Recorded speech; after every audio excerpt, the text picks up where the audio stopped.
Avant de commencer un exercice, soyez au clair par rapport à votre théorie. La théorie relative aux suites géométriques ne va pas bouger de ce cadre. Commençons par cet exercice. On nous donne plusieurs formes. Il s'agit bien d'une forme récurrente d'une suite. On vous demande de reconnaître, oui ou non, suite géométrique. On est dans cette partie théorique. On sait que le lien entre le terme et le terme qui le précède dans le cas d'une suite géométrique, c'est quelque chose fois multiplication par une raison. Je vois tout de suite que je n'ai pas de suite géométrique et j'ai une suite géométrique. La raison, c'est juste UN, c'est le 0,4. Donc il n'y a pas de raison. Ça, c'est la raison. Pour le terme général, une autre façon de poser la même question, c'est exprimer UN en fonction de N, dans cette partie théorique. UN égale, partant de U0, on a besoin de combien pour arriver à N? Q puissance N. Ça, c'est la théorie. Même chose ici.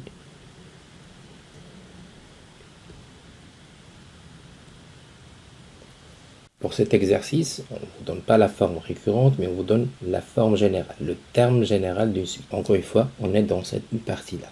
Il faut reconnaître une logique exponentielle dans la forme générale. Une logique exponentielle. Quelque chose fois quelque chose, puissance quelque chose. Voilà l'idée d'une suite géométrique. Bon, je vois que j'ai cette logique. C'est plus un bloc, donc je n'ai pas une suite géométrique. 4 fois 1, c'est une logique linéaire, c'est plutôt une logique de suite arithmétique, donc c'est pas une suite géométrique. C'est une logique exponentielle, donc c'est une suite géométrique. C'est une logique exponentielle, c'est une suite géométrique. Quel est le premier terme? Quelle est la raison? C'est juste la base. Ça, c'est le premier terme. La raison, c'est 0,7. Le premier terme, c'est 1. La raison, c'est 2 tiers. D0 égale 1. Il suffit de remplacer n par 0. Et attention, la raison, c'est pas 0,8, mais plutôt 0,8 au carré. Dans cet exercice, la nature de la suite est donnée. C'est une suite géométrique, on le donne. C'est une donnée de l'exercice. On vous demande sa forme explicite. Sa forme explicite, c'est juste le terme général. Une autre façon de dire la même chose. Donc, UN égale 2 exposant n. Ça, c'est la forme explicite.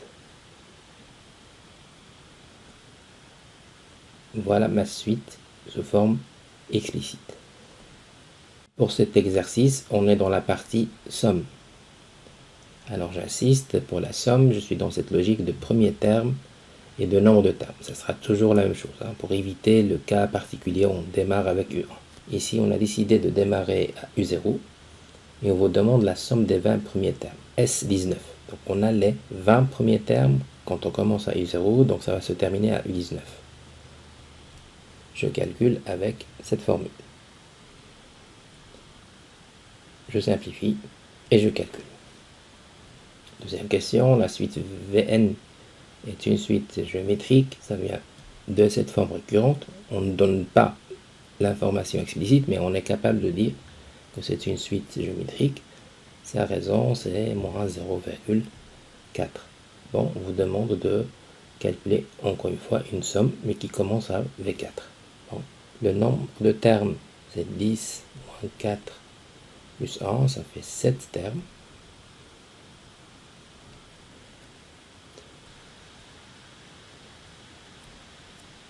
Et je calcule. Pour cet exercice classique, répétitif, on vous donne une série de formes récurrentes. Donc, ce sont des formes récurrentes. Et on vous demande de détecter la nature de la suite. Est-ce que c'est une suite géométrique ou non? Je vais commencer par supprimer les cas où ce n'est pas vraiment une suite géométrique. Parce que je n'ai pas de logique de ce type. Multiplicatif. Alors attention, une suite géométrique, c'est toujours un terme en fonction de son terme précédent, mais le lien doit être multiplicatif, c'est-à-dire multiplié par quelque chose de constant, ça sera la raison. Ici, on a une division, pas une multiplication, donc ce n'est pas une suite géométrique. Ici, on a une logique d'addition avec une multiplication, donc on n'a pas ces 3 blocs, donc on n'a pas une suite géométrique. Ici, on a l'impression que ce n'est pas une suite géométrique, car il y a l'addition, mais juste le piège. On peut faire mieux. Un moins 1 quart un, ça va faire 3 quarts de n. De un, pardon. Voilà. fait, ça c'est juste UN. Plus 1 égale 3/4 de UN. Et on retrouve bien une logique géométrique de raison 3/4. La raison, c'est le 3/4, c'est-à-dire le CM, le coefficient multiplicateur. Dans cet exercice, on vous demande la forme explicite, en fait la forme générale de la suite. Ce sera cette formule qui sera activée. On sait que c'est une suite géométrique, donc par hypothèse, c'est une SG. Bon, prenons la première question. La suite U est définie par, on donne le premier terme et la raison. Donc il y a moyen de faire la forme générale. UN, U0, je remplace. UN.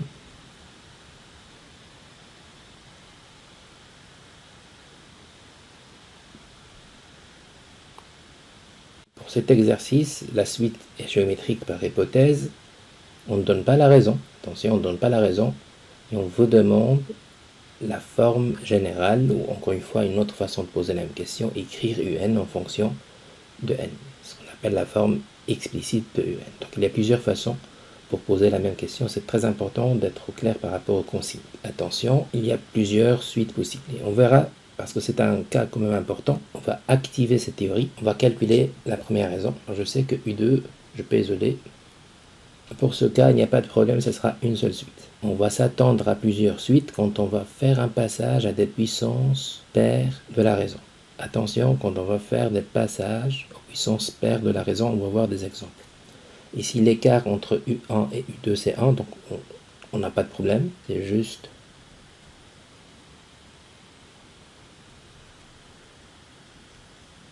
deuxième question. Attention, l'écart entre 5 et 7 est de 2. Et ça va générer maintenant deux raisons possibles. Une composante positive et une composante négative. U7.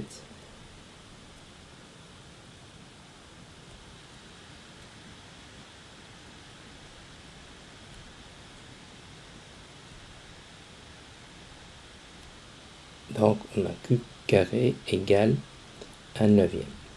Alors pour ce cas de figure, ça mérite votre attention. La puissance est une puissance carrée, donc ça va générer un Q1 égale 1/3 et un Q2 égale moins 1/3. Ça va générer deux racines, une racine positive, une racine négative. Donc ça va générer deux suites.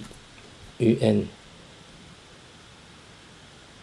Voilà la première suite. La deuxième suite, voilà, question 3, c'est la même chose, je vous laisse faire, c'est juste l'écart de 2, donc on va s'attendre à deux racines. Le 8 sur 2, ça va faire 4, et 4, ça va générer une raison qui est de 2, une deuxième qui est de moins 2. Pour cet exercice, c'est une question de somme. Encore une fois, une somme qui ne démarre pas de U0. La suite est géométrique, attention, par hypothèse, donc on peut mettre ça en place. Bon, ça commence de V2 et ça se termine à V16. Combien de termes? Donc 16 moins 2, ça fait 14 plus 1, ça fait 15. Donc on a 15 termes. Ça vient toujours de la formule indice final moins indice initial plus 1. Bon, la formule maintenant. Je vois que je n'ai pas de V2, c'est pas grave, je vais appliquer cette formule. V2 égale V0 Q carré. Donc, et je vous laisse calculer. C'est un problème qui se ramène aux suites, et qui se ramène aux suites géométriques. Vous avez comme ça des éléments, par exemple, ça c'est un élément de pourcentage qui renvoie vers la nature exponentielle de la suite. Donc c'est une augmentation de 8%. Cette information se traduit par l'existence d'une raison égale le CM. Et le CM d'une augmentation de 8%, c'est 1 plus, donc c'est 1,08. Cette suite est géométrique de raison 1,08. Pour la justification, car c'est un pourcentage. C'est juste cet élément pourcentage qui est attendu. Bon, la raison, c'est juste le CM. Maintenant, U0, c'est la situation initiale. On était combien au départ? On était 10 000. Bon, U0 égale 10 000. Ensuite, on était combien après une année? On était avec 10 000 fois 1,08. Et on fait le calcul.